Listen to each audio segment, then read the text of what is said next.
Ecbatana, the old heart of Media, rose like a crown of flame from the foot of the Zagros Mountains, ringed with 7 concentric walls, each dyed a different hue to represent the planets and the divine order of the cosmos.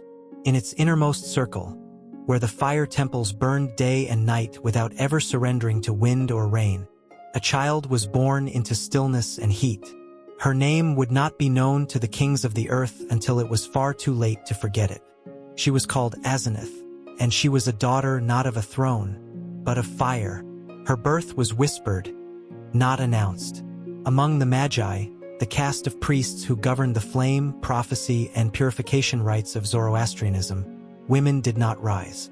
They served, they bore, they disappeared. But Azenith's arrival carried a silence too sharp to be ignored.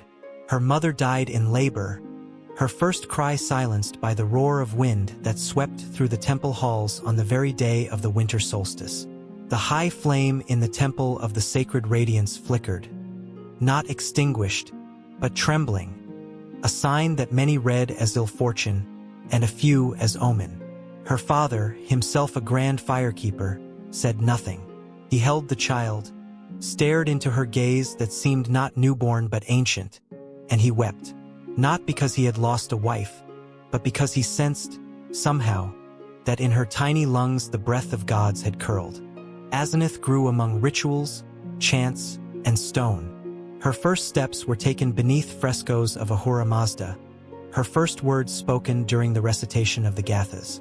While other children learned to weave or grind grain, she was kept apart, educated in silence by the white-robed elders who sensed something uncontainable within her. She was not rebellious, nor eager. She simply absorbed.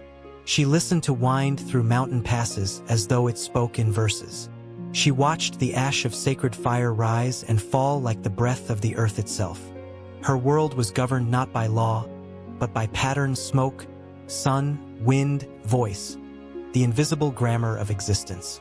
By her 13th year, she had memorized the sacred hymns, mapped the stars over Ecbatana, and could read both Avestan and Old Persian. The elders grew uneasy. This was not tradition. This was not permitted. But to remove her from the temple would have been to extinguish a flame too bright to approach, yet too sacred to ignore. They said she was touched by Spenta Armadi, the holy spirit of devotion and truth. But privately, they feared that something more dangerous stirred in her, the voice of a future they could not control. It was during a rare spring festival, when nobles from across Parthia visited Ecbatana to offer tribute and witness the eternal fire, that she saw him for the first time. Tiridates, then a young prince of the Ars Acid dynasty, third son of a minor line, unnoticed by most except those who paid close attention to ambition wrapped in gentleness. He had come to observe the rites, to train in matters of diplomacy and divine law, as many young noblemen did. Azenith, though still cloistered, had been permitted to walk among the outer courts that day. Their paths crossed not in ceremony, but in silence. He was watching the flames. She was watching him watch. And though neither spoke, something ancient passed between them, recognition without name, a symmetry beyond explanation. Tiridates did not know her name. She did not know his lineage.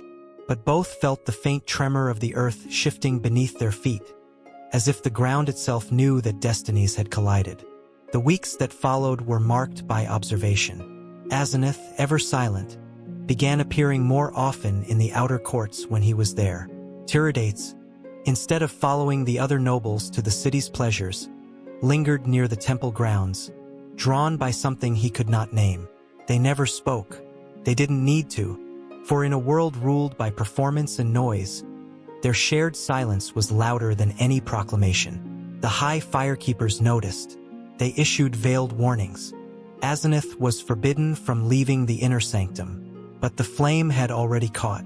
Not lust, not courtship, something deeper, the sense that 2 strands of fate had been braided long before they were born. And while Tiridates was soon called away to Dura, where Parthia was waging minor wars of influence along the Roman frontier, Azenith remained.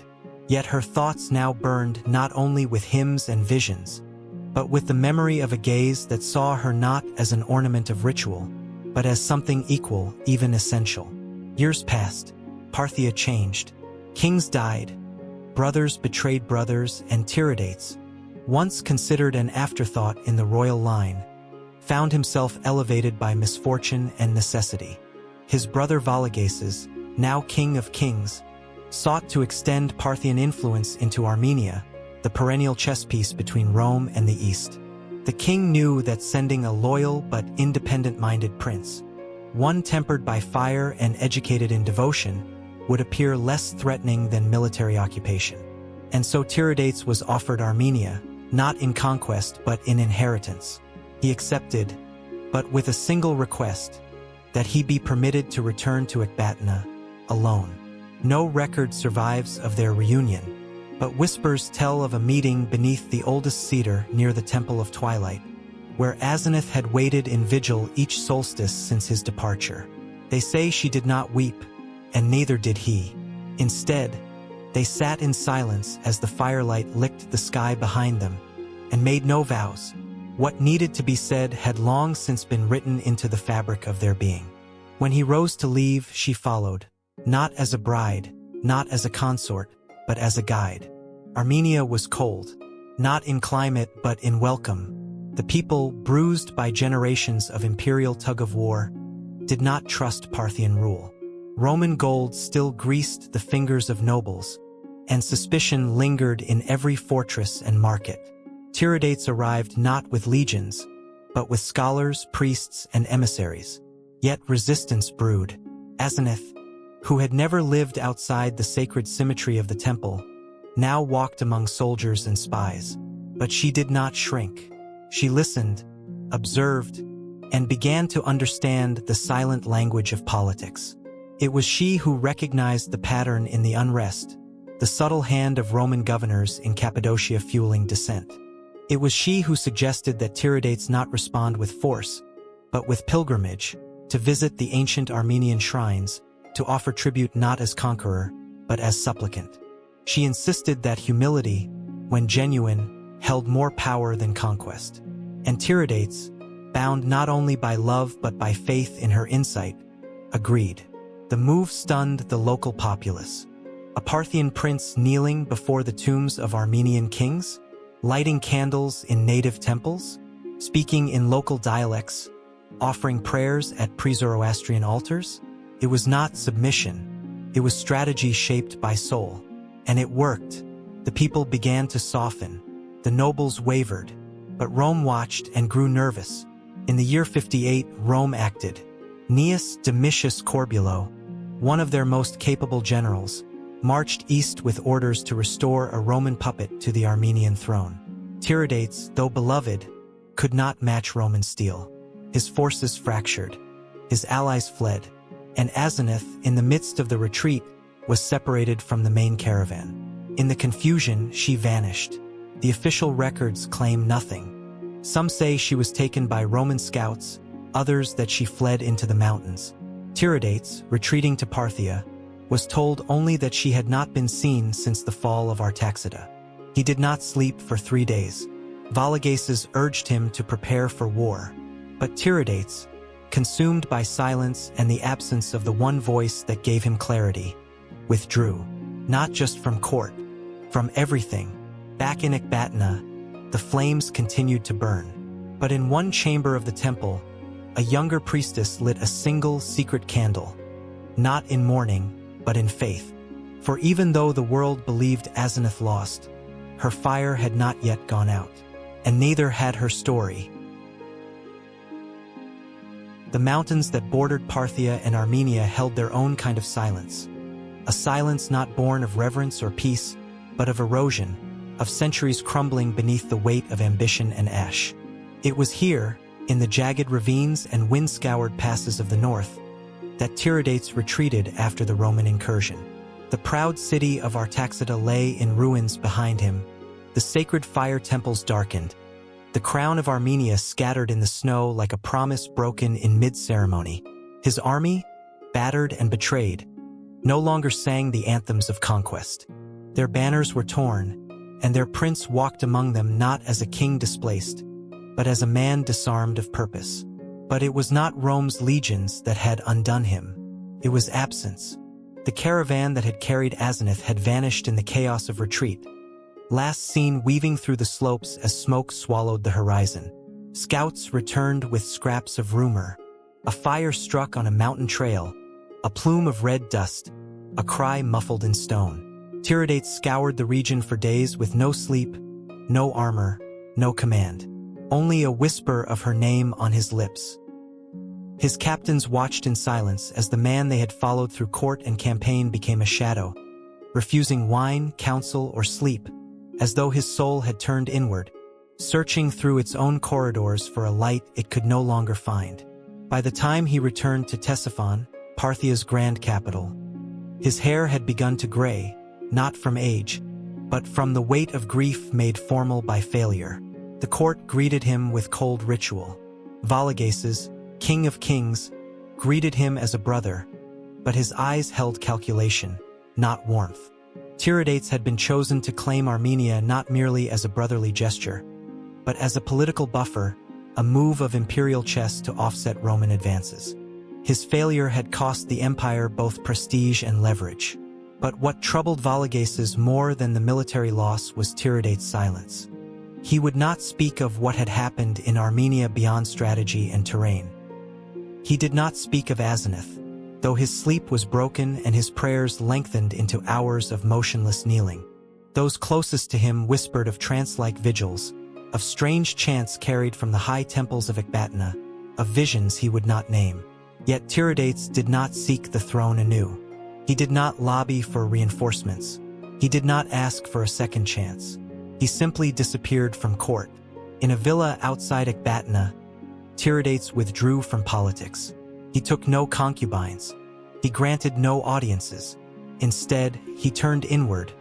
His days spent copying ancient scrolls by hand, deciphering hymns in firelight, and walking alone through the cedars that once framed Azenith's footsteps. Those who served him noticed a change, not in demeanor, but in presence. He had once been a man driven by quiet ambition, his will tempered by devotion. Now he seemed suspended between worlds, not broken, transfigured, as if the fire that once lit his eyes now smoldered behind them, reshaping him in silence. The court, unsettled by his absence, sent envoys. They returned with platitudes and confusion. Tiridates answered every question with civility, every invitation with delay. He was not refusing Armenia, they were told. He was preparing for it by understanding what it meant to rule not as a sword but as a flame. The phrase unsettled the satraps. What did it mean to rule as a flame? To illuminate? To consume? Or to die slowly, feeding others with one's own light? It was in this state of limbo that Parthia prepared for renewed confrontation with Rome. Vologases, understanding the fragile balance of empire, opened new lines of diplomacy even as he rebuilt military positions near the Euphrates. He offered to reinstall Tiridates as king of Armenia, but with Roman approval, a subtle concession of suzerainty that stung the pride of Parthia but offered the possibility of long-term peace. Rome hesitated. Nero, newly obsessed with theater and legacy, saw an opportunity. He proposed a ritual. Tiridates would travel to Rome unarmed as a guest, not a prisoner, to be crowned king of Armenia by the emperor himself in full public spectacle. The move would allow Nero to present himself as master of the East without shedding blood, and Tiridates to reclaim his throne with legitimacy in the eyes of both empires. It was political alchemy, calculated humiliation veiled as diplomacy. Vologases agreed. Tiridates did not. He vanished once again. For weeks, no word came from his villa. No horses left its gates. No incense smoke curled from its hearth. Finally, when his brother sent soldiers to summon him, they found the compound empty. No servants, no guards, only a scroll placed upon the altar in the main hall. It contained a single verse, written in Avestan. One who bears the crown must first bear the weight of its shadow. He had gone to the mountains, not to the Zagros, but to the lesser-known peaks of the Armenian borderlands, where ruins of fire temples lay forgotten under frost. Here, he traveled alone, clothed not as a prince but as a pilgrim, seeking the places where Azenith had once knelt, the shrines where she had poured oil on stone, where she had pressed her palm against the earth and whispered invocations too old for any tongue. Each sight was a wound, each silence a scream, yet he pressed on. In one ruined sanctuary, buried under ash and vine, he found it. A wall carving worn by time, depicting a woman in fire-circled robes raising her hand over a kneeling king. It was not labeled. No name, no date, only symbols. Flame, mountain, crown, star. Tiridates stared at it for hours. When he left, he took nothing, said nothing. But those who later found the site would notice that a new symbol had been etched below it. 2 hands, clasped. When he reappeared at court months later, Tiridates was thinner, his beard touched with more gray, but his eyes, those eyes, had returned. Not with fire, but with stillness. He walked into the throne hall of Vologases without ceremony and announced, simply, that he would go to Rome. The court erupted in debate. Advisors decried the optics. Generals warned of treachery. Priests questioned the sanctity of submission to a pagan emperor. But Tiridates answered none of them. He said only this: a crown gained without conflict is a flame that cannot be extinguished. No one understood, but no one dared contradict. Preparations began. The journey would be unprecedented. A Parthian prince crossing continents to kneel before a Roman Caesar. Envoys were dispatched. Caravans assembled, security assured. But Tiridates made one private demand: that a single rider be sent east, beyond Ecbatana, into the mountain enclaves, bearing a sealed letter written in his own hand. No one knew its contents. No one knew its recipient. Weeks passed. The caravan prepared to depart. Rome awaited. Then, on the eve of departure, as the campfires crackled outside Ctesiphon and the stars settled into familiar alignments above the desert, a rider returned. She was cloaked, dust-covered, silent. She carried no banner, gave no name. But when she dismounted, Tiridates stood without hesitation and opened his arms, not in question, but in recognition. Azenith had returned. There was no explanation, no tales of capture or escape, no wounds to display, only a change, profound, intangible, as if her absence had not been a journey of distance, but of descent into something deeper than time. Her hair had silvered at the temples. Her voice, when she spoke to servants, was lower, quieter, but her presence had thickened, like mist after rain, like the scent of cedar in closed halls. She had not survived. She had transformed.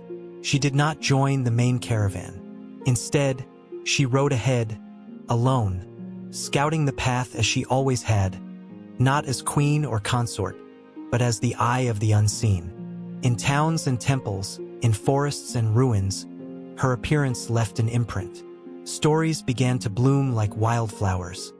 Of a priestess who rode with the crownless king, of a woman whose silence could split stone. In Gaul, they called her the Veiled Flame. In Cappadocia, the Shepherd of Dust. In the East, they still whispered her old name, but now with reverence, not doubt. The road to Rome stretched before them, long and winding, but the journey had already changed.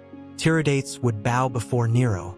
He would accept the crown in full view of the empire. But it would not be a gift. It would be a transaction between power and purpose, between appearance and truth. And behind every step, unseen but unwavering, rode Azenith, the one who had walked through shadow and returned, not to reclaim her place, but to remind the world that sometimes it is not the heir who shapes the crown, but the flame that lights the path to it. Armenia was not a land for the weak of spirit. It stood at the crossroads of ambition and geography, shaped not by its soil alone but by the blood that had soaked it over centuries of siege, betrayal, and coronation, between the peaks of Ararat and the whispers of Lake Van. Every stone had memory, and every shrine had once been a battleground. To rule Armenia was to stand not merely between two empires, but between two versions of the world, one forged in iron and conquest, the other in fire and silence. When Tiridates and his caravan returned from Rome, they did not bring back spoils or legions. They brought back ritual. They brought back performance. They brought back the image of harmony etched upon the stage of an empire. Rome had crowned him. Nero had placed the golden diadem upon his head before thousands of eyes, with trumpets and acrobats and public games designed to obscure the truth beneath the glitter, that even in theatrical submission, Parthia had endured. It was not conquest but choreography. Yet beneath the ceremonial grandeur, Tiridates had changed. He no longer sought the throne as a prize. He wore it like a burden that had to be balanced on invisible threads, pulled taut between loyalty and independence, faith and diplomacy. And walking just behind him as ever was Azenith. She had returned not as a widow resurrected, but as a force refined. Where once she had spoken only in ritual and vision, now she spoke in politics and consequence. She had seen what Rome called order. She had tasted its illusions, and she would not forget. In Artashat, the new seat of Tiridates' authority, the royal court was reborn. Not in Roman fashion, nor in Parthian opulence, but in an austere blend of Armenian stonework and Zoroastrian geometry. Azenith's influence was everywhere, in the arrangement of temples, in the quiet restoration of sacred groves, in the placement of shrines where old gods were allowed to breathe alongside the fire of the East. She was never named queen. She refused the title, but the people called her the Mountain Flame, for she did not shine like the sun, but burned slow and constant, even when buried in mist. The nobles of Armenia, fractured and suspicious, watched her with uneasy reverence. They did not understand her. That alone was enough to make her dangerous. Some whispered that she was a sorceress, a remnant of forgotten rites. Others claimed she was a ghost returned to possess Tiridates. But none dared challenge her directly, not because she held an army, but because she held him. Tiridates trusted her not as an advisor, but as the fixed point upon which his compass turned. While satraps bickered and spies from both Rome and Parthia circled like vultures, it was Azenith who guided the strategy of subtle survival.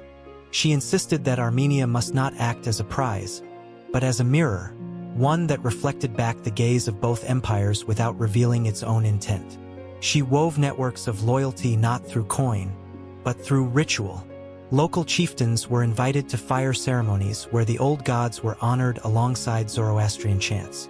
Merchants were blessed at crossroads where Roman roads met Parthian trails. Nothing was written, everything was seen, but peace is a myth in lands between empires. Rome, stung by the memory of public deference to Tiridates, began to probe Armenia's borders through diplomacy laced with threats.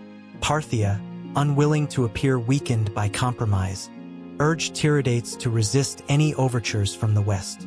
And in the middle, the king who had bowed to Nero stood now as a symbol of ambiguous allegiance, too Roman for Parthia, too Parthian for Rome, and yet sovereign to neither. Azenith understood the danger, not just from armies but from stories. Narratives crafted in distant courts could unravel a kingdom faster than swords. And so, she began her own campaign, not of battle but of myth.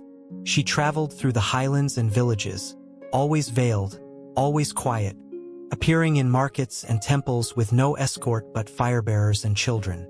Her arrival was never announced. It was felt like weather. She would light a flame in the village shrine, offer no words, and depart. In her wake, songs bloomed like wildflowers.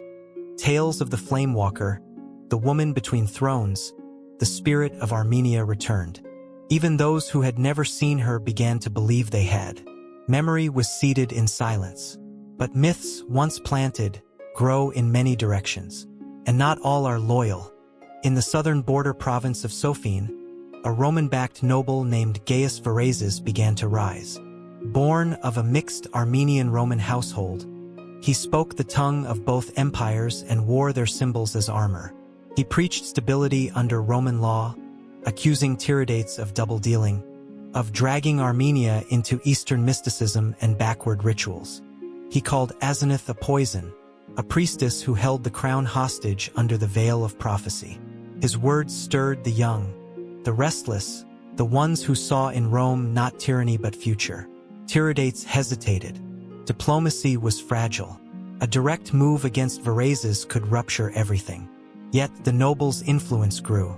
Troop movements near the border increased. Rome denied involvement, but their gold paved roads to rebellion.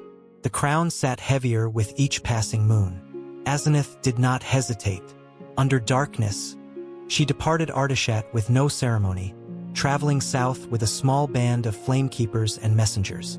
Her destination was not Varazes himself, but the shrine of Torque Angek, the ancient Armenian god of strength and storm, long abandoned, now repurposed by rebels as a barracks. There, she walked alone into its halls, where soldiers drank and schemed, and lit a fire on its desecrated altar. She did not speak. She did not threaten. She lit the flame, and she stood. For hours no one moved. Then whispers began. Stories twisted. Men remembered dreams they hadn't dreamed. And when dawn broke, the shrine was empty. Varazes' men had fled. Some said she summoned ghosts. Others said the god himself returned and cast them out. But in the capital it was clear. The southern rebellion had dissolved without a sword drawn. And Tiridates, for all his caution, understood the message. She would protect the crown in her own way. Yet not all enemies wore foreign banners. Within Parthia, factions began to stir. Valigases had grown older, his control fraying. Some in court viewed Tiridates' growing autonomy in Armenia as a threat, a second throne blooming too brightly on Parthia's western edge. Whispers reached Ecbatana that assassination had been discussed. Poison, subversion, even ritual desecration to undo the flame Azenith had ignited. Their kingdom was no longer merely between empires, it was becoming one. And so, Azenith turned inward once more. She summoned scribes, priests, and scholars from the old cities, from Regi, from Nisibis, from the ruined libraries of Seleucia. In secret chambers, she began to compile a text. Not a scripture, not a law book, but a codex of memory. She called it the Testament of Fire, a record of the soul of Armenia, woven from prophecy, history, and silence. Its purpose was not to rule, but to endure. For she knew that crowns fall, kings fade, and empires devour themselves. But memory wrapped in myth, sealed in flame that could live forever. As the snows of winter returned to Artishat, and the peaks grew pale with frost, the palace grew quieter. Tiridates walked less often in the gardens. His health had waned. Rome remained volatile. Parthia turned inward. The peace they had won through humility and vision began to crack beneath the weight of unseen tides. But Azenith did not falter. In the depths of night, she would rise from her chambers, walk the temple corridors alone, and place her palm on the cold stone of the altar. Not to pray, not to plead, but to remember.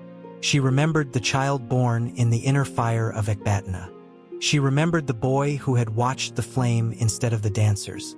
She remembered the ruin of Artaxida, the silence of exile, the hollow march to Rome. She remembered the sound of acclamation, false and hollow, when the diadem was placed upon the man she loved. She remembered, too, the sound of ancient voices that no longer had names, whispering through wind and mountain, calling her not queen, not priestess, but something older, a witness, a fire, a shadow that burned. The wind came first, as it always did before history split open. It whispered through the empty halls of Artishat, threading itself between columns and tapestries, as if seeking out old names and older secrets. In the upper chambers of the palace, Azenith felt its presence long before the messengers arrived, long before riders from the frontier burst into the council chambers with blood on their boots and breathless warnings on their tongues. The border had broken. Rome was coming. This time, it was not a distant threat or a political shadow. It was real, immediate, and merciless. The same legions that had once crowned Tiridates in spectacle now marched east not with garlands, but with flame. A new general had risen in the west, brash, untested, eager for distinction. And he sought Armenia not as a partner but as proof. Proof that Rome could still enforce will across mountains. Proof that compromise had only ever been performance. Tiridates, already worn by years of balance and burden, called his advisors. Some urged retreat. Others called for direct retaliation. Few agreed on anything but this: the moment of ambiguity had passed. The world had remembered that Armenia, for all its sacred fire and whispered myths, still bled when cut. Azenith did not attend the war council. She walked alone along the outer ramparts of the city, her hands trailing over the ancient stones, her eyes cast not westward where the danger grew, but downward, to the streets, to the people. She watched the shopkeepers shuttering their stalls. She watched the mothers clutching their children a little tighter. She watched the priests sharpening knives that were never meant to draw human blood. And she understood what no general would admit. It was already too late. The army was assembled. Messengers galloped through every province. Fires were lit on the high towers to signal call to arms across the highlands. And in the center of it all stood Tiridates, armored but hesitant, heavy with memory, torn between the ruler he had become and the priest-king he once dreamed of being. Azenith found him in the temple courtyard on the night before the Exodus.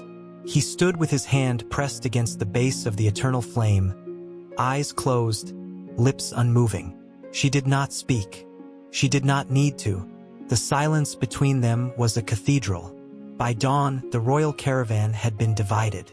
Azenith would travel with the sacred archives, the high priesthood, and a portion of the city's refugees to a hidden monastery in the northeastern mountains. An ancient fire temple carved into the cliffs, a place older than Parthia, older even than Armenia itself. It was not fear that sent her there. It was purpose. She had seen too many kingdoms fall not because they lost their crowns, but because they lost their memory. Tiridates rode west with the army. Their parting was wordless. No vows, no tears, only a glance, a shared understanding that this was not the end, but the test. The journey into the mountains began under clouds that seemed to follow them like ghosts. The caravan moved slowly, burdened not just by relics and scrolls, but by the unspoken dread that wrapped around every wheel and hoof like chains. Azenith rode near the center, veiled, quiet, surrounded by firebearers and temple novices, their white robes already stained with dust and ash. But the mountains were not empty. Rome had learned. They no longer fought only with formations and siege. They fought with fear.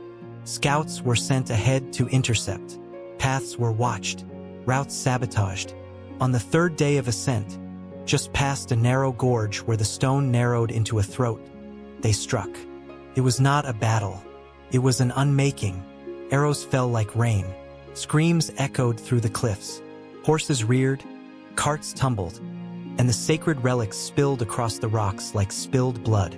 Azenith was pulled from her saddle by a temple guard just before the main carriage exploded in fire. She hit the ground hard, dust filling her lungs, her vision swimming with smoke and the scent of burning parchment. In the chaos, she was separated. She crawled through underbrush, through thorn and shale, her robes torn, her veil burned away, her body bruised in places she could not name. Around her, the world shattered. She heard no commands.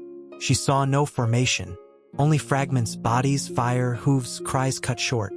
She moved without direction, driven only by the instinct to survive not for herself, but for the fire she carried inside her chest, a flame lit not in temples, but in the space between her and Tiridates that had never truly gone dark.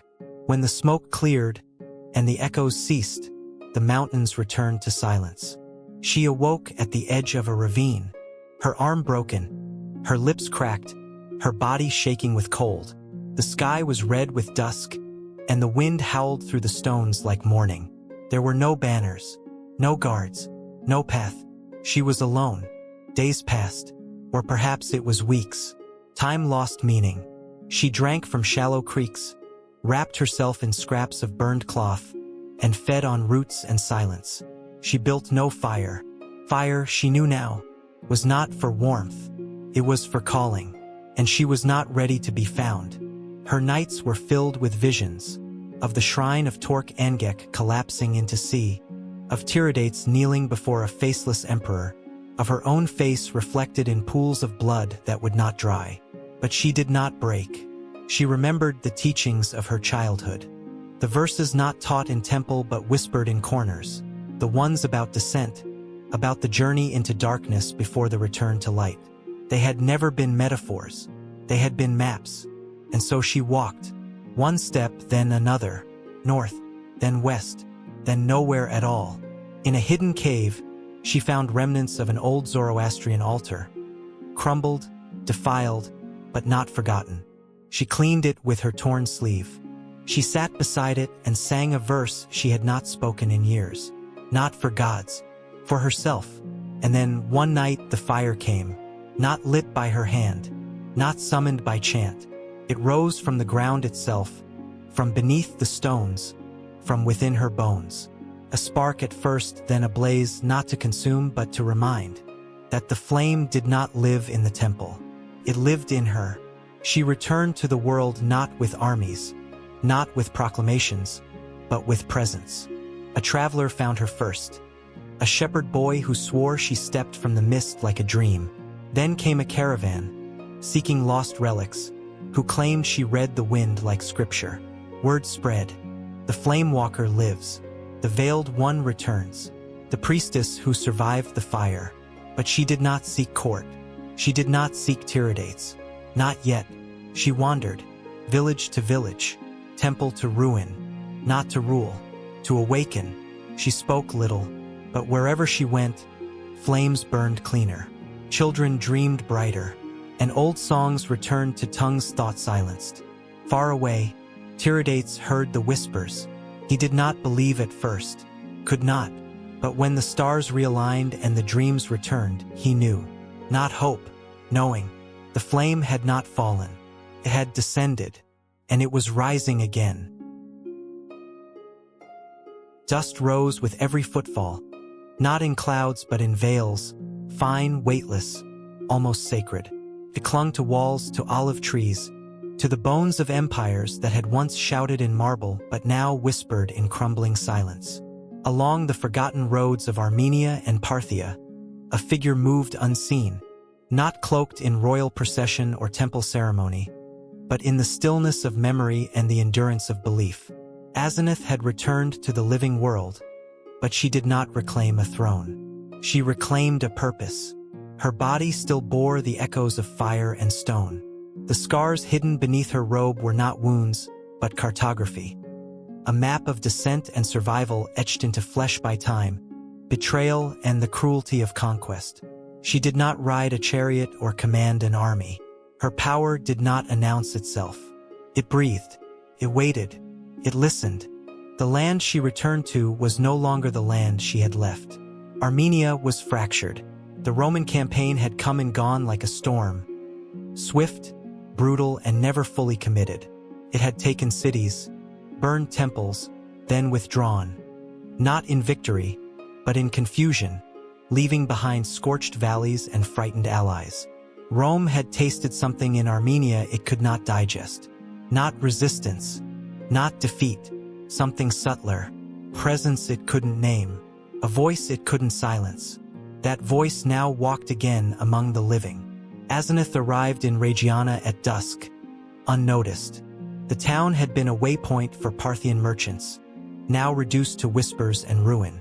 The locals knew her not by name but by posture, an old story made real. Children stared, elders bowed. A priest offered her shelter in a wine cellar turned shrine. She accepted only a basin of water and a square of bread.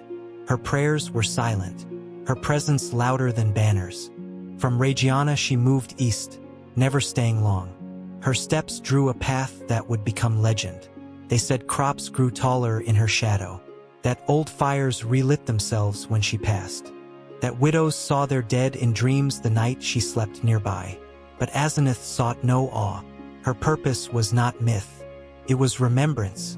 She knew that memory was the first casualty of conquest, not just in cities burned or books destroyed, but in minds reshaped by fear. She had seen how quickly people forgot their own power, how easily a foreign anthem, if played often enough, became familiar. Her task now was not to build, but to remind. And so she began her great work, not with decree, but with story. She visited the temples first, the ones half buried in ash or taken over by Roman administrators turned regional governors. She said nothing to those in power. She knelt on old floors, pressed her forehead to cold stone, and recited verses in the tongue few remembered. She spoke to fire. She sang to wind. She stirred the ghosts of what had once held Armenia together. Not its armies, but its soul. In Tavush, she restored the blackened flame of a mountaintop shrine where Tiridates' ancestors had once been crowned. In Vasparakan, she led a group of widows through a ruined basilica, showing them how to turn broken columns into new altars. In Kor Virup, she walked barefoot through the ruins of a prison tower, where priests and prophets had once been starved for refusing to kneel. Each act was small, unrecorded, but each left behind a silence that grew into echo. It was only a matter of time before the court heard of her. In Ctesiphon, Vologases I was dying, not of illness, but of erosion. His rule, once vast and unquestioned, now buckled beneath the weight of unsatisfied satraps, overambitious princes, and the growing realization that Rome no longer feared Parthia, only tolerated it. His vision of installing Tiridates as king of Armenia had backfired. Peace had not bought allegiance. It had bought delay. Worse, rumors of Azenith's return reached him not through couriers, but through his own priests. They told of a woman who walked between thrones, who rekindled lost fires, whose silence cracked the certainties of men. He remembered her, of course, the priestess who had once refused to kneel, the flame that had refused to die. Now she walked again, and not just in Armenia. She had been seen in Media, in Elamize, in Hecatompylos. The reach of her steps was spreading. For Vologases, it was unacceptable. He issued a quiet decree: locate her, track her, do not touch her, not yet, but know where she is at all times. She is not a queen. She is not a priestess. She is a storm. But by the time his agents arrived in Media, Azenith had already vanished into the highlands. There, in a monastery carved into the cliffs above the Araxes River, she found refuge, not as a guest, but as a restorer. The monks there had preserved fragments of ancient Armenian, Parthian, and even Elamite texts, half-legible scrolls, burned clay tablets, stone inscriptions covered by moss. Azenith began to gather them, not to hide them, but to arrange them. With the help of scribes and firekeepers, she began compiling what would later be known as the Testament of Fire. Not a history, not a prophecy, but a remembering, a weaving of all the voices the empires had tried to silence. It spoke not of power, but of persistence, not of kings, but of breath, not of conquest, but of continuity. It was not a book, it was an ember. Word spread. Tiridates heard of it in a camp along the Caspian Sea, where he had taken refuge after another failed attempt to reclaim his throne through diplomacy. Rome had grown colder toward him, Parthia more distant. He was once again a king in name only. And yet, when he heard the stories, that the mountain flame had returned, that the old verses walked again, he wept. Not because he had lost her, but because he had lost himself. He left his retinue behind, rode without guard, and followed the river north until it narrowed into canyons. At night he slept beside ruins. By day he listened to the wind for her voice. And one morning, in the mist-draped quiet of the gorge, he saw her. She stood atop a narrow ledge, arms wrapped in cloth, hair streaked with ash, eyes closed, facing the rising sun. She did not turn. She did not speak. But he did not call out. He only dismounted, knelt, and bowed. Not as king, not as brother, not even as man, but as witness. She turned only when the light struck her face. And in that moment, history cracked, not with noise, but with recognition. Tiridates did not ask her to return. He did not beg her forgiveness. He only asked what must be done. And she answered, not with commands but with a story. She told him of the testament, of the temples, of the people who still remembered. She spoke of the flame not as a god, but as a memory, one that must be passed from hand to hand, not worn as a crown. She said nothing of Rome, nothing of Parthia, only this: the land does not need kings. It needs roots. Together, they returned to the monastery. Together, they began to gather not armies, but echoes.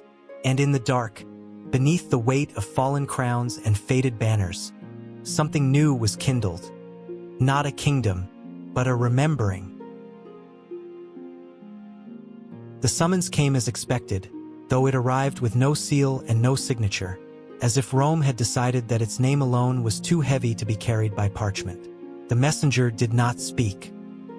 He handed the scroll to Tiridates beneath the broken arches of a forgotten temple in Media, bowed once, and vanished into the morning mist. The message was simple. Nero called for him, not as an enemy, nor as a guest, as a symbol, a second coronation. The war between Parthia and Rome had cooled. Not ended, not resolved, merely cooled, simmering beneath the theater of diplomacy like coals beneath marble. The previous ceremony, the one held in Armenia, had been deemed too provincial, too unfinished. Rome demanded spectacle. Nero demanded it. The emperor who played the lyre as cities burned now wished to stage a performance greater than any before. A Parthian prince crossing the known world to kneel before the Caesar in the very heart of empire. Tiridates read the scroll once, then handed it to the fire beside him. He did not flinch as the parchment curled and blackened. He turned to Azenith, seated beneath the shadow of the temple's central column, her hands folded not in prayer, but in stillness. She had known it would come. The wind had told her days earlier, the direction of birds, the color of the sun, the way her breath shortened just slightly in the cold. She did not argue, nor did she approve. She simply rose. The decision was not one of vanity or revenge or restoration. It was necessity, not for Tiridates alone, but for Armenia, for Parthia, for the myth they had built and now needed to make real. Rome would never understand the flame that bound them, but it could be made to witness it. And sometimes a witness is enough. Preparations began in silence. They would not ride with legions or gold-plated carts. They would ride as pilgrims, a procession of 70 souls, priests, scholars, fire-bearers, and guards loyal not to empires, but to Azenith and the memory she carried. At their center, Tiridates and Azenith, not side by side, but in orbit, like sun and moon, always near, never overlapping. They departed in the deep of winter. The journey would stretch across mountains, deserts, and cities that had forgotten how to remember. From Ecbatana through the Armenian plateau, west to Cappadocia and beyond into Galatia, across the plains of Asia Minor, to the edge of the Bosporus, and finally across the Windark Sea into Italia. Each step a ritual, each mile a question. The world met them with curiosity first, then suspicion, then awe. In towns once scorched by war, they were greeted with silence. In villages where altars had been pulled down, the locals gathered not to worship, but to stare. Azenith never spoke. She entered shrines left to rot, swept their stones clean, and lit a single flame, not for gods, for memory. She grew paler with each step. Her breath shortened in the cold. The wound beneath her ribs, long silent, began to ache. She said nothing, but Tiridates saw it. In the way she leaned more heavily against her staff. In the way she closed her eyes longer after prayer. He did not question her. He knew that asking was a kind of surrender she could not afford. In Galatia, they were halted. Roman officials, nervous under orders, unsure whether this procession was prophecy or threat, demanded tribute, then obedience, then delay. The fires of politics burned hottest not in capitals, but in the hands of mid-ranking men with too much to prove. Tiridates offered neither argument nor compliance. He simply knelt and waited. For 2 days, the procession camped outside the city gates. Azenith did not rise from her tent. She remained within, fasting, meditating, her body growing thinner, her skin nearly translucent. Some believed she had died. But on the third night, a wind swept through the valley and all the watchfires in the Roman garrison extinguished at once. The next morning, the gates opened. Rome had remembered what fear felt like. In the plains beyond, the people began to line the roads. Not in defiance, in reverence.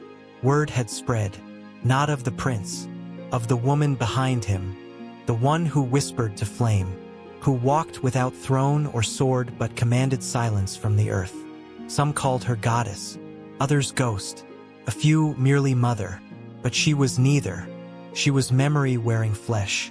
In Nicomedia she collapsed. The camp grew still. Physicians were summoned. Old rites were whispered. She refused them all.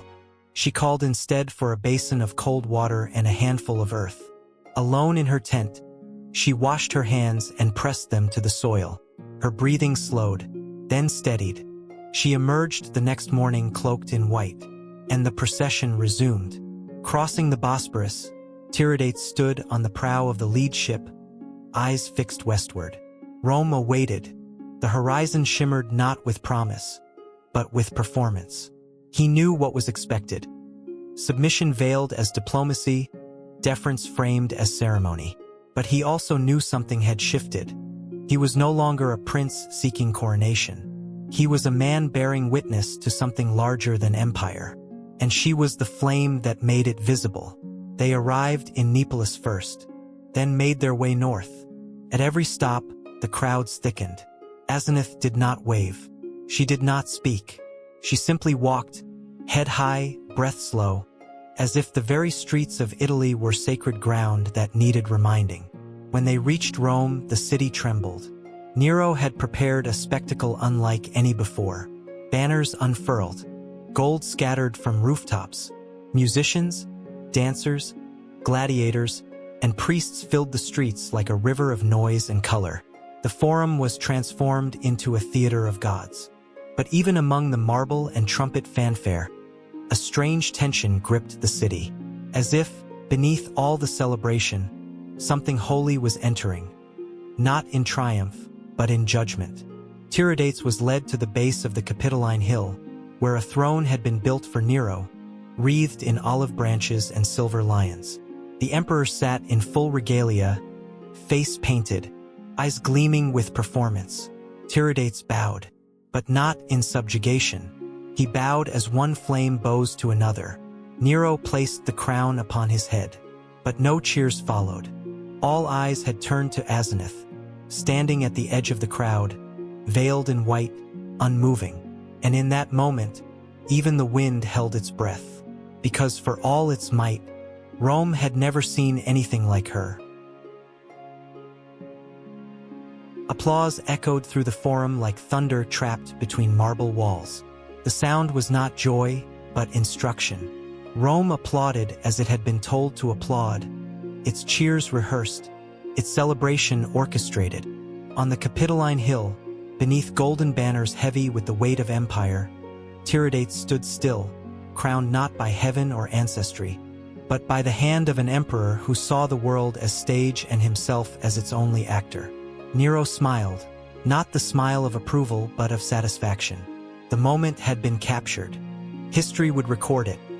Rome, unchallenged, resplendent, magnanimous. A king of the East bowed and was made legitimate. But elsewhere, in a silence far beyond the reach of Roman fanfare, something older watched. Azenith did not move. She stood at the edge of the crowd, clothed in white, veiled in linen touched by dust from 10,000 miles. She had no crown, no title, no throne. Yet the people who had gathered, who had lined the streets in numbers too great to count, began to turn toward her, not in confusion, but in instinct. They did not know her name, but they recognized her presence. Something sacred walked there, uninvited, unrehearsed, uncontainable. Rome had not planned for her. Nero, wrapped in purple and silver, took note. He did not speak to her. He did not summon her. But he saw her, and behind his painted smile, something trembled. He had mastered senators, generals, poets, priests. But this woman who stood in stillness unsettled him in a way no army ever had. She bore no weapon, yet he could not look away. The ceremony ended with acrobats, incense, and the release of doves, symbols of peace that flew not toward heaven, but into the smoke of the nearby amphitheater, where beasts waited for blood. Rome was contradiction wrapped in beauty, violence masked by ritual, and as the crowds dispersed, as officials bowed and nobles dispersed to banquets, Azenith remained. Tiridates was led into the palace on the Palatine Hill, flanked by guards whose armor gleamed like mirrors, reflecting a man they did not understand. He walked with measured steps, head bowed only slightly, not in submission, but in respect for something invisible. He had rehearsed his silence. He had prepared his face.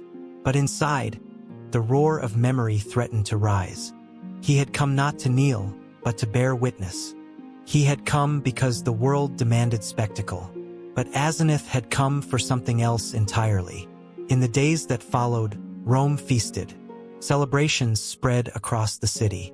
Markets overflowed with fruits from Africa, spices from the Levant, and wines pressed by slaves whose names had been forgotten before they were even sold. Nero summoned poets to immortalize his generosity. Musicians played until their fingers bled. Statues were erected overnight, some of Tiridates posed like a humble king, others of Nero posed like a god.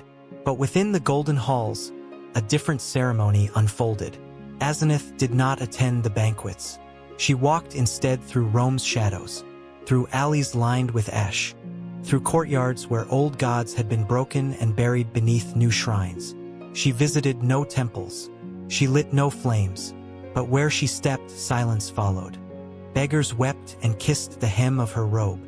Children, sick with hunger, reached for her not in plea, but in trust. She gave them nothing, but they left full. The senators whispered of her.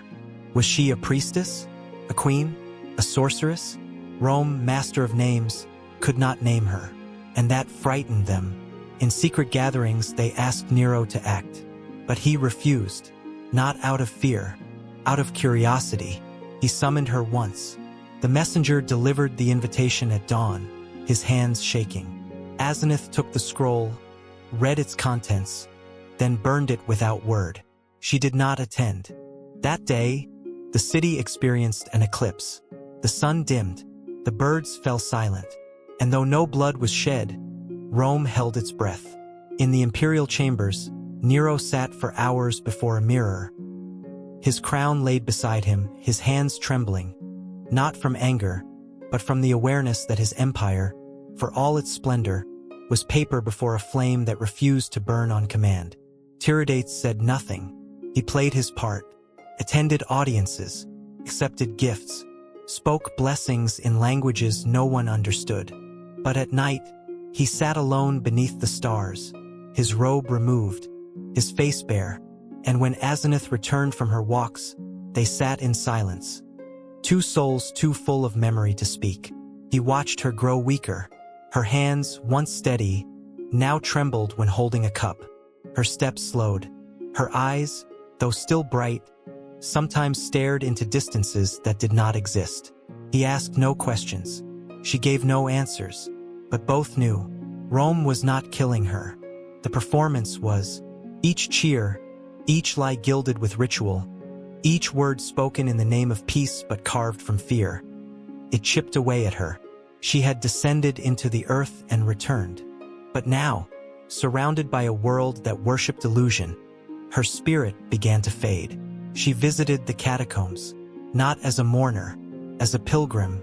Beneath the marble and fire, she found what Rome tried hardest to forget. Its dead, rows upon rows, bones arranged in prayers. She did not weep. She lit no incense. But when she emerged, her veil had fallen, and those who saw her said her face no longer looked human, not monstrous, eternal. The people began to gather outside the palace, not for Tiridates, for her. They brought offerings, bread, flowers, tears. They did not ask for healing. only for presence. Rome took notice. Whispers grew louder. Some accused her of sorcery, others of sedition, but the people would not allow her to be touched. And then one night she vanished. No one saw her leave. No guard recalled her exit. No servant heard her footsteps. One moment she stood at the edge of the palace balcony, overlooking the Tiber. The next, the space was empty. Tiridates searched. Quietly, desperately. Days passed. Nero, sensing opportunity, prepared a final feast. To honor Tiridates' departure. To seal the alliance. To end the performance with thunder. But as the banquet began, the sky cracked with lightning. No rain, only light. Azenith appeared at the gates of the forum. Alone, she wore no veil. Her robe was gray with dust. She walked through the crowd, untouched, unguarded, unafraid. And as she entered the hall, Nero rose, not to speak, to bow. The gesture was slight, barely perceptible, but every senator saw it. She said nothing. She walked to Tiridates, placed her hand upon his shoulder, and turned to leave. And the room fell still. No toast was raised. No music played. Only the sound of her footsteps remained. Outside, the people followed. Not in procession, in pilgrimage. That night, no record was kept. No decree issued. But Rome remembered. Not the crown. The silence. The road from Rome was longer in silence than in miles. It wound not only through valleys and ports and provinces, but through the hollow spaces left behind by spectacle. What had risen in the golden forum under the gaze of thousands now traveled quietly, with no banners, no music, no proclamation. The crowds did not gather to watch the king return. The empire had already turned to its next performance.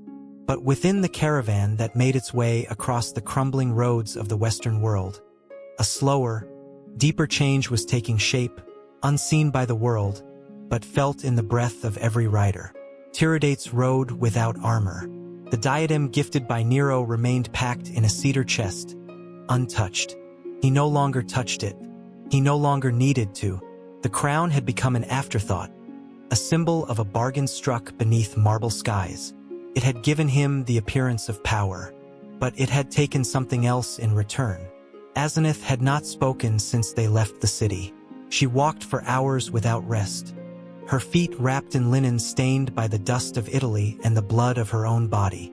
Her skin had grown pale, not sickly, but translucent, as if the boundary between her and the world was thinning. The fire that had always burned behind her eyes now flickered lower, but deeper, as though it had begun to burn inward, consuming not flesh but memory. The others gave her space. No one dared disturb her silence. Even the youngest among them, priests barely trained, servants born long after she vanished into the mountains, knew that to speak her name aloud was to shatter something sacred. She was not fading. She was changing. They reached the coast without incident. The sea was calm, but the wind was strange, warm where it should have been cold, still where it should have been wild. Some called it a blessing, others, an omen. Azenith stood on the ship's deck for 3 days, unmoving, facing east. She did not eat. She did not drink. When a storm broke over the waves, lashing the sails and twisting the mast, she did not flinch. And when the clouds cleared, the stars returned brighter than before. Tiridates watched her from the shadows. He wanted to speak, to ask if she was in pain, to offer her the comfort she had always given him. But his words died before reaching his lips, not because of fear, because of knowing. He had seen this once before, not in battle, not in court, but in her childhood temple in Ecbatana, where the high flames burned brightest just before they were extinguished to be rekindled anew. They disembarked in Asia Minor and began the long journey home through the shattered bones of former satrapies. The land had changed. Rome's touch had left behind not law, but hesitation. Fortresses once proud stood half-empty.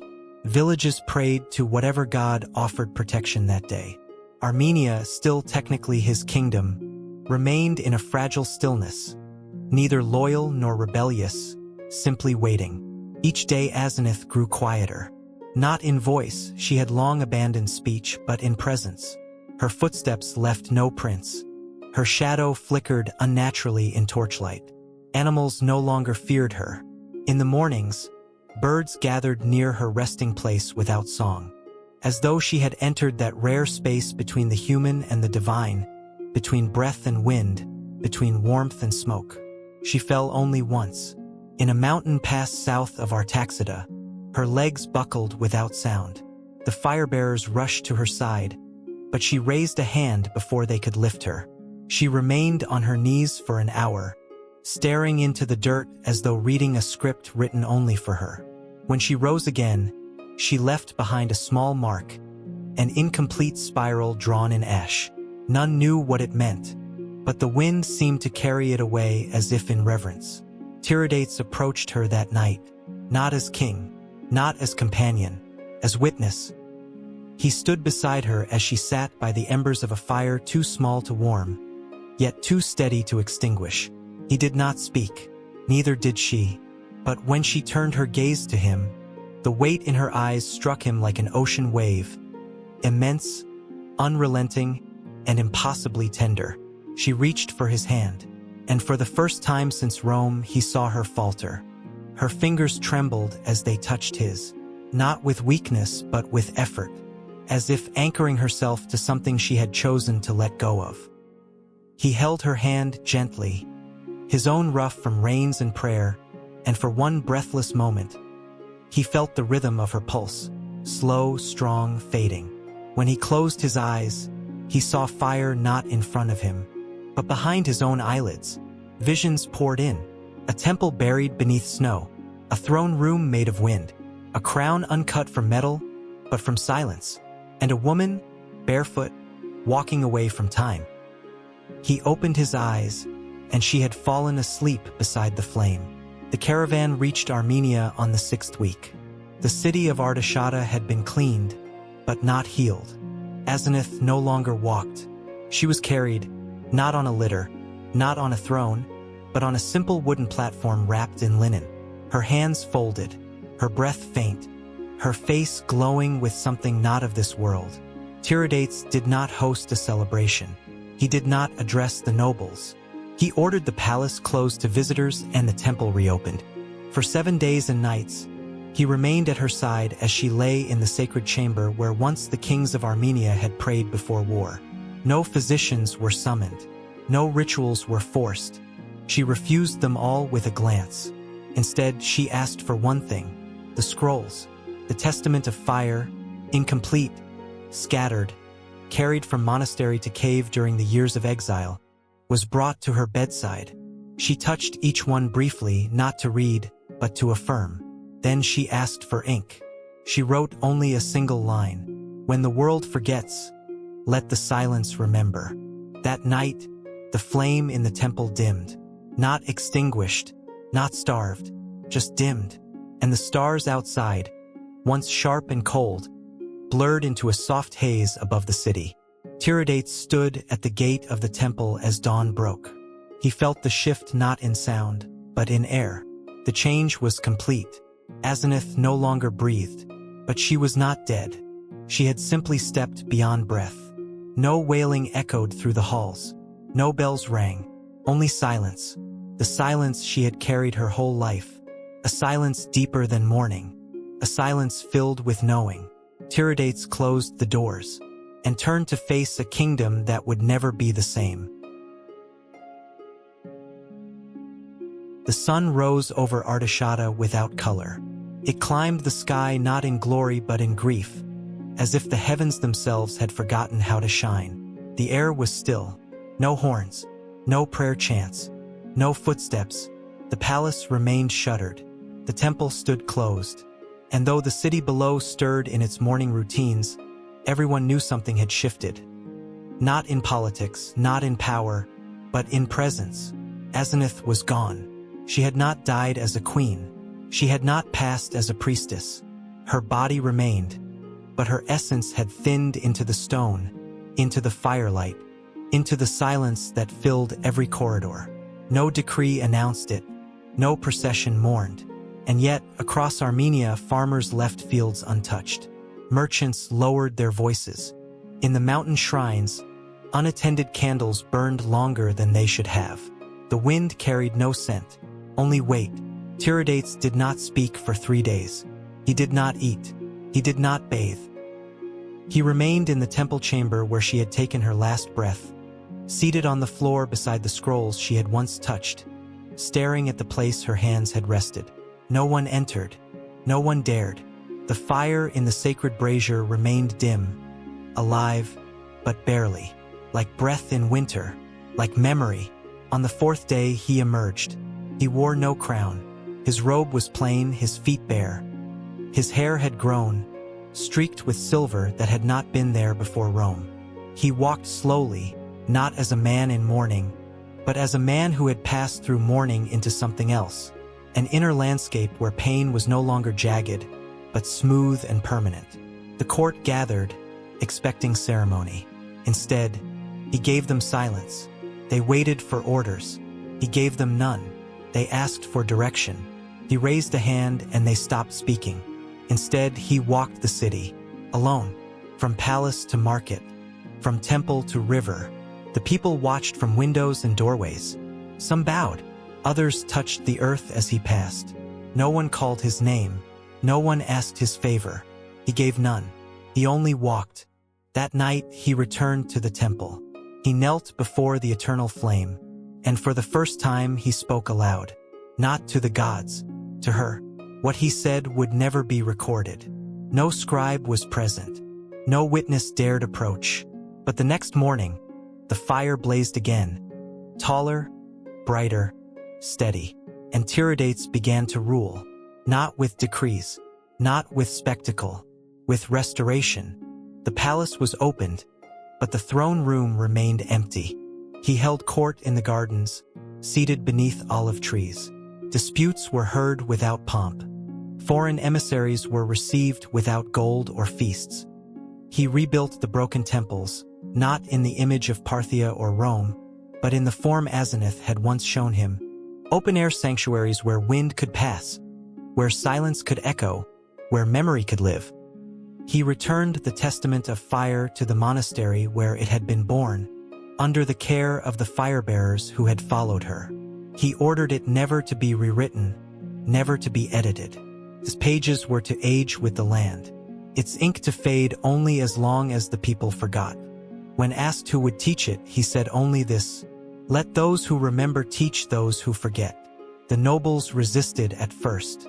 Some accused him of madness, others of apathy. They claimed Armenia needed strength. He answered them not with armies, but with stone. In the city square he built a shrine, not to gods, not to kings, but to silence. A single column, unadorned, encircled by a ring of flame that never rose higher than the knee. No inscription, no name, only presence. The people gathered there without being told. Each evening they came to sit. They brought no offerings. They only remembered. Rome heard of this. They grew uneasy. A king with no throne. A priestess no longer present, yet more powerful than ever. A people who no longer cheered, but knelt in stillness. They sent envoys. They sent gifts. Tiridates received them kindly, but spoke little. He asked for nothing. He rejected nothing. And that frightened them more than rebellion ever could. Parthia, too, watched with narrowed eyes. Valigases, old and bitter, now ruled in name only. His court, fractured by ambition and time, whispered of removing Tiridates. But no one acted, because no one could name what he had become. He was not a governor. He was not a puppet. He was something older, something less visible and more permanent. A root, and roots, once buried deep enough, survive fire. Seasons passed. Armenia, once a battlefield between empires, became still, not peaceful, not invulnerable. Still, children grew up never knowing the sound of trumpet war. Priests taught not commandments but questions. The testament was read aloud on mountaintops, and the flame never again dimmed. Tiridates grew older. His body slowed, but his presence remained unchanged. He no longer sought counsel. He no longer traveled. He walked the palace gardens each morning and sat beside the sacred flame each night. He spoke often to no one, but those who watched swore they saw him smile, as if he was listening, not to voices, to her. One evening, he summoned the fire-bearers. He asked to be taken to the mountain shrine where Azenith had once knelt as a child. They carried him there without question. He stayed for 3 days. On the 4th, they found him seated before the altar, eyes closed, breath gone. No signs of pain, only stillness. In his hand, a single fragment of parchment. It bore no seal, no title, only one line. When the silence returns, so shall she. They buried him beside her, beneath 2 stones carved with nothing but spirals. And above them, the wind whispered not in grief, but in remembering. When a ruler dies, the world often waits for the sound that follows. Sometimes it is the sharp clash of swords. Other times, the heavy thud of closing gates. More often, it is the rustle of parchment as men argue over inheritance. But when Tiridates passed into silence beside the woman who had walked through flame and empire, no such sound came. The city of Artashata did not erupt. The palace did not collapse. The throne did not tremble. The people simply looked toward the mountains, toward the smoke that drifted gently from the twin spirals carved into stone, and they understood. It was not an ending. It was an echo. His body was returned to the earth in quiet. No public mourning was declared. No titles recited. No claimants rushed forward with blood-stained scrolls. Instead, the high fire-bearers gathered the scrolls of the testament, lit 7 braziers in the temple courtyard, and read aloud the verses Azenith had once whispered to stones. The people listened not as subjects, but as witnesses. In every word they heard not law, but memory, not power, but presence. A generation had grown beneath the watchful silence of Tiridates and Azenith. These were not children of war. They had not seen conquest, nor marched beneath imperial standards. Their stories were told in gardens, in open temples, around slow fires at night. They knew of Rome and Parthia not through force, but through shadows, distant, fading, forgotten. The nobles, once fractured and hungry, found themselves without appetite. The crown remained sealed in its cedar box. It was never reopened. Instead, a council of fire-bearers, elders and scribes began to guide the rhythm of the kingdom. Not as rulers, but as keepers. No single voice led. No single hand grasped the reins. The people began to govern not by decree, but by reflection. Each village sent a listener, not a speaker.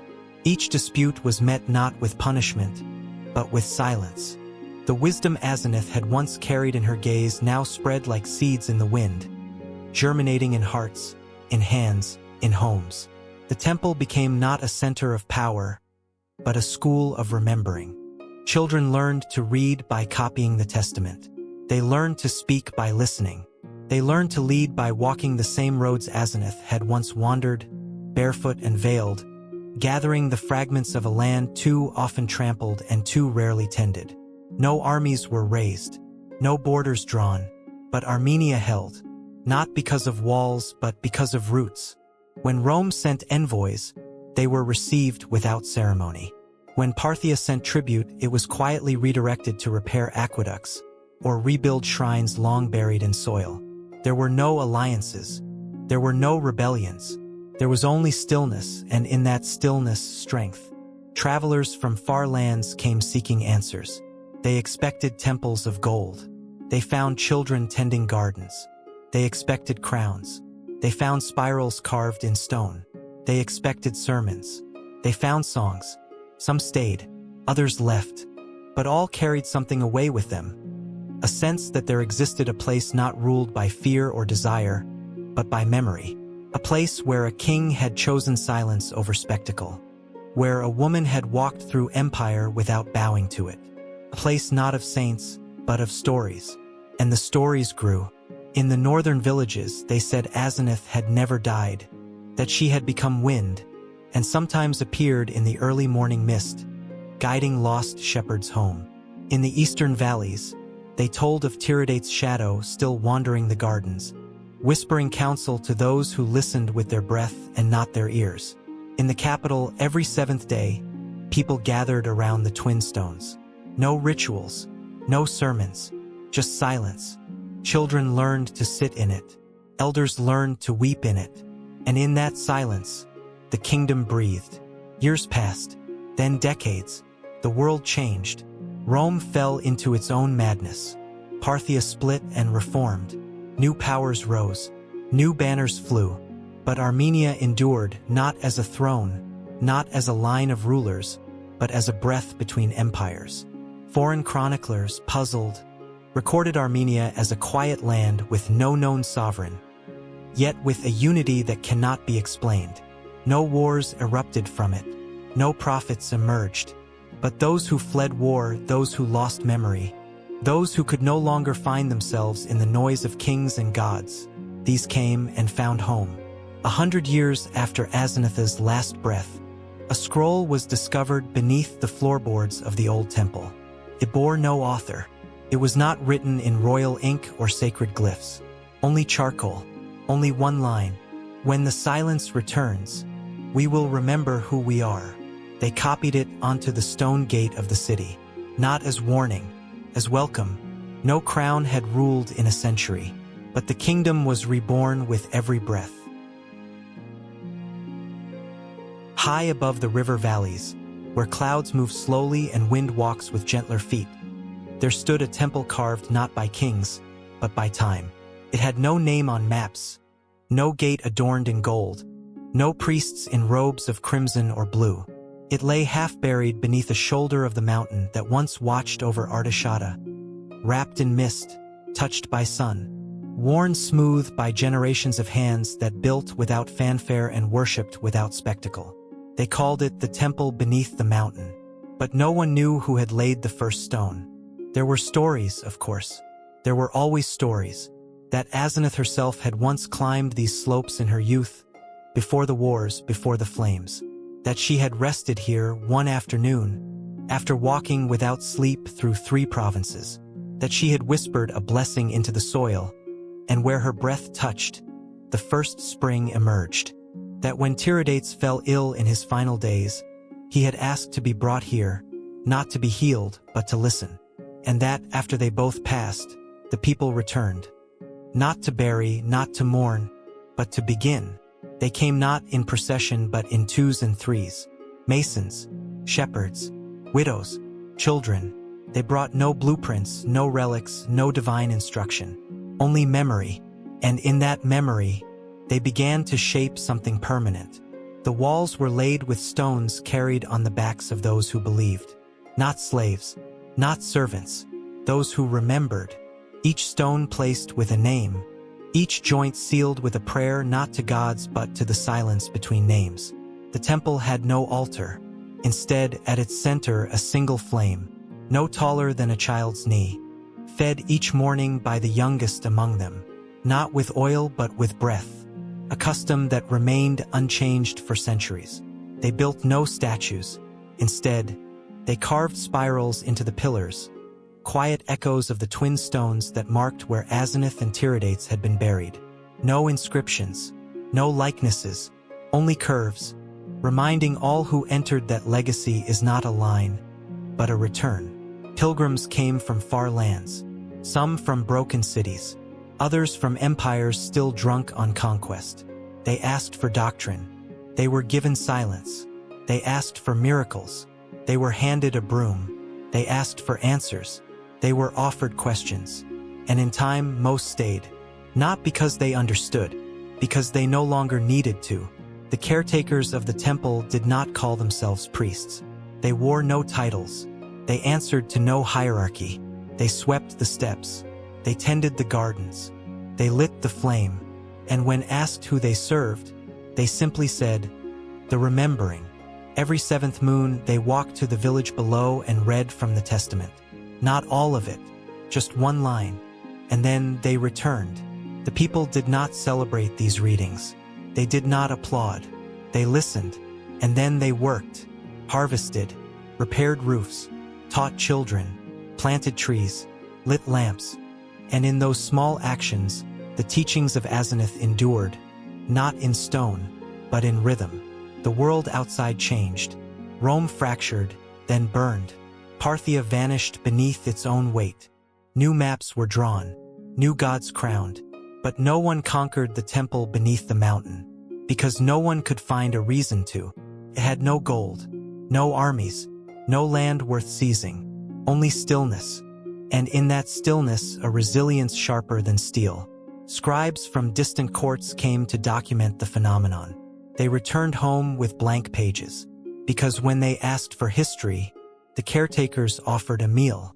When they asked for names, they were shown footprints. When they asked what the temple was for, they were handed seeds.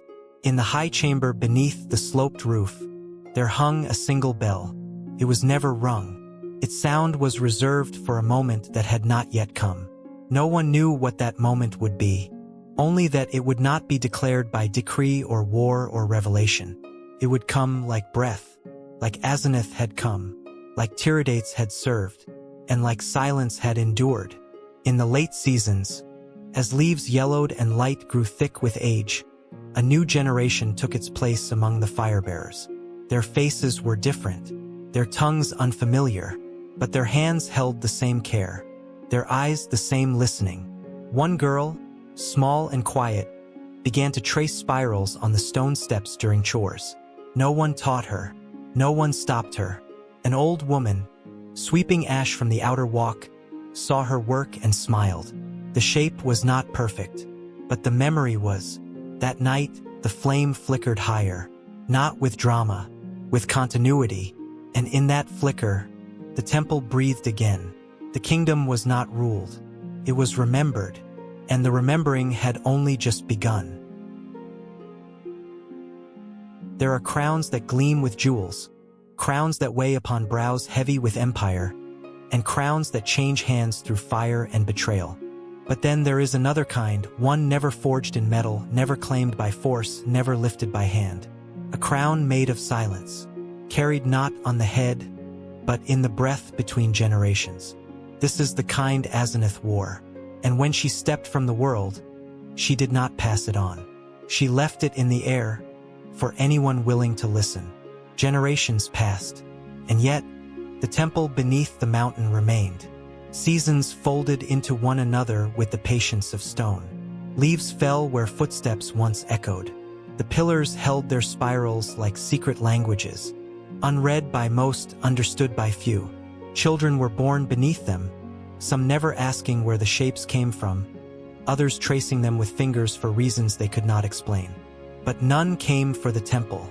There was nothing there to claim, no king to dethrone, no creed to conquer. And so the memory endured, not through resistance, but through irrelevance to conquest. What survived was not power, it was pattern. One morning, long after the last person who remembered Tiridates by name had died, a boy was born near the mountain's base. His mother named him after wind. His father taught him nothing of Azenith. They were farmers, simple and good, tending fields that curved with the slopes. But as he grew, the boy began to visit the temple, not for instruction, for quiet. He liked the way the air felt there, how it pressed just slightly on the chest, not heavy, but present. He liked the flame, even though it frightened him at first. It was never bright, but it never died. It flickered like it was breathing. He began sweeping the steps, though no one asked him to. He planted fig trees near the southern wall. He didn't speak much, but one day, during a spring rain, he found a fragment of scroll in the mud. It bore no ink, only a line carved into the fibers. When the silence returns, we will remember who we are. He read it again and again, and though he did not understand it fully, something inside him shifted. He brought the fragment to the fire-bearers, who smiled and said nothing. Later that year, they handed him the lamp, not as initiation, as rhythm, and he carried it into the chamber and lit the flame at dawn. When he turned around, an old woman was standing behind him, veiled. She nodded once and left. He never saw her again, but he began to dream of deserts and temples, of a woman walking barefoot with scrolls in her arms, and a man who never raised his voice but whose presence could part storms. He told no one. He didn't have to. The flame began to burn a little warmer each morning. Not brighter, not taller, just warmer. Elsewhere in the world, books were written about the empire that had once straddled the Tigris and the Euphrates. Kings who warred with Rome, battles lost and won, fortresses that fell into ruin. Names repeated in histories filled with blood and glory. Tiridates was mentioned in the footnotes. Azenith not at all. But in the temple, every child who swept the floors knew her without needing to speak her name. In the hush before prayer, in the way candles were placed, in the pause between questions and answers, she lived not in remembrance of event, but in the way things were done. The testament of fire was never rewritten. Its pages, brittle now, were kept in a stone box sealed with twine. But its verses lived in soil, in melody, in gesture. A baker's chant as he shaped dough, a lullaby sung beside a hearth, a hand placed on another's shoulder when no words would do. They were the scripture of silence. And the crown? It was never seen. But in the moments between seasons, when the last snow melted and the first green returned, the fire in the temple sometimes flared without cause, only for a breath, and then it settled again. And those who sat nearby swore they heard the sound of wind wrapping around a name no one remembered how to say. One day, perhaps, the flame would fade, the stones would crack, the roof would collapse, and the temple would return to earth. But the crown would remain, carried not on the head, but in the breath, of any who chose to live not for conquest, but for memory. The silent crown would never be worn, but it would be known, and it would never burn, because it had become fire itself.